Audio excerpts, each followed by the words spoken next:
നമ്മൾ നേരത്തെ അധ്യാപികയുടെ സ്വർണ്ണം അടിച്ചുകൊണ്ട് പോയ ഒരു വിദ്യാർത്ഥിയെക്കുറിച്ച് പറഞ്ഞില്ലേ? ഇതാണ് കഥ.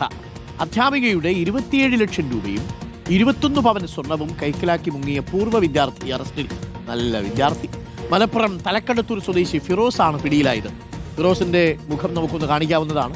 സ്വർണവുമായി ബന്ധപ്പെട്ട ബിസിനസ് തുടങ്ങാനാണെന്ന് പറഞ്ഞ് അധ്യാപികയെ തെറ്റിദ്ധരിപ്പിക്കുകയായിരുന്നു. അഷ്കർ അലി കരിമ്പയുണ്ട് കൂടുതൽ വിവരങ്ങളുമായി. Ashkar, good morning Ashkar. ഇങ്ങനെ തന്നെ അധ്യാപികയോട് ചെയ്യണം അല്ലേ? എന്താ സംഭവിച്ചത്? ഈ അധ്യാപിക പാവം വിദ്യാർത്ഥിയല്ലേ എന്ന് കരുതി ഈ വിശ്വസിച്ചിട്ടുണ്ടാവും. അതും ചെറിയ എമൗണ്ട് ഒന്നും അല്ലല്ലോ. Good morning Arun. Good morning. 31 വർഷങ്ങൾക്ക് ശേഷം ചേർന്ന ഒരു പൂർവ്വ വിദ്യാർത്ഥി സംഘമാണ് യഥാർത്ഥത്തിൽ ഈ പ്രതിക്ക് തട്ടിപ്പിനുള്ള സാഹചര്യം ഒരുക്കിയത്.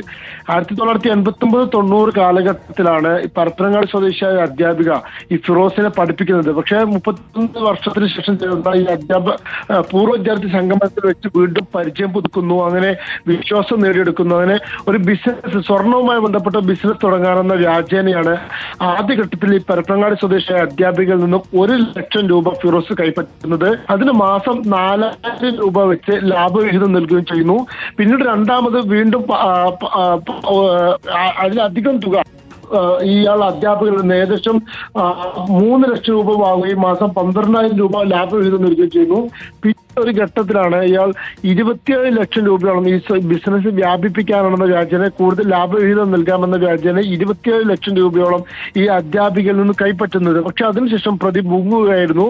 ഒരു ഘട്ടത്തിൽ വീണ്ടും അധ്യാപിക ബന്ധപ്പെട്ടപ്പോൾ ബിസിനസ്സിൽ അടിയന്തരമായി കൂടുതൽ പണം ഇറക്കിയാൽ മാത്രമേ ഇത്തരത്തിൽ അത് തിരിച്ചു നൽകാൻ കഴിയൂ എന്ന് പറയുകയും 21 പവൻ സ്വർണം ഈ അധ്യാപകരിൽ നിന്ന് വീണ്ടും കവരുകയായിരുന്നു. അതിനുശേഷമാണ് പ്രതി ഈ സ്വർണവും പണവുമായി മുങ്ങി കർണാടകയിൽ ഒളിവ് ജീവിതം ആരംഭിച്ചത്. ആഡംബര ജീവിതമായിരുന്നു ഇയാൾ കർണാടകയിൽ നയിച്ചിരുന്നത്. പക്ഷേ പരപ്പനങ്ങാടി പോലീസ് കർണാടകയിലെ ഹാസനിലെത്തി ഇയാളെയും ഇയാളുടെ ഭാര്യയും എടുക്കുകയും അറസ്റ്റ് രേഖപ്പെടുത്തുകയും ചെയ്തു. എന്നാലും പൂർവ്വ വിദ്യാർത്ഥി സംഗമത്തിൽ വെച്ച് പരിചയപ്പെട്ട് തന്റെ പ്രിയപ്പെട്ട പൂർവ്വ അധ്യാപികയെ തന്നെ അതിഗംഭീരമായി കബളിപ്പിച്ചാണ് ഇയാൾ 25 പവൻ സ്വർണവും 27 ലക്ഷം രൂപയും കവർന്നത്.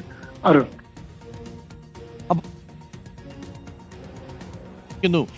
ഈ റിസ്ക് ഇല്ലാതെ പണമുണ്ടാക്കാനുള്ള വഴി തേടിയതാണോ ഈ ഓൺലൈൻ ചതിക്കുഴിയിൽ വീണുപോയത്? വിദ്യാർത്ഥിയല്ലേ എന്ന് കരുതി വിശ്വസിച്ചിട്ടുണ്ടാവും. ഒരു അധ്യാപികയല്ലേ? ആ അധ്യാപികയെ പറ്റിക്കാനൊക്കെ എങ്ങനെ ഈ വിദ്യാർത്ഥിക്ക് മനസ്സ് വരുന്നു? പിന്നെ തട്ടിപ്പുകാർക്ക് അധ്യാപകരെന്നോ വിദ്യാർത്ഥിയെന്നോ ഉണ്ടോ? സ്വന്തം കുടുംബത്തിലെ അച്ഛനെ വരെ അവർ പറ്റിച്ചിട്ട് പോകും എന്നുള്ളതാണ്. അപ്പം അങ്ങനെയുള്ളവരൊന്ന് കരുതിയിരിക്കുന്നത് എപ്പോഴും നല്ലതാണ്. ചെറിയ എമൗണ്ടൊന്നും അല്ല പോയിരിക്കുന്നത്. ഒരു പ്രേക്ഷകൻ ചോദിക്കുന്നു, ഇത്ര വിശാല ഹൃദയയുള്ള അധ്യാപികയാണോ? അധ്യാപികയുടെ നിഷ്കളങ്കതയെ നമ്മൾ ആദരിക്കുന്നു. പക്ഷേ എല്ലാവരും നല്ലവരാവണം എന്നില്ല. പഠിപ്പിച്ച വിദ്യാർത്ഥികളാണെങ്കിലും ശരി. അപ്പോൾ ഇതാണ് സംഭവം. അങ്ങനെ ഫിറോസ് തൻ്റെ അധ്യാപികയെ പറ്റിച്ചിട്ടാണ് ആഡംബര ജീവിതം നയിക്കാൻ വേണ്ടിയിട്ടാണ് പൈസ കൊണ്ടുപോയത്. പ്രിയപ്പെട്ട പ്രേക്ഷകർ, ഒരു കാര്യം ഞാൻ പറയാം.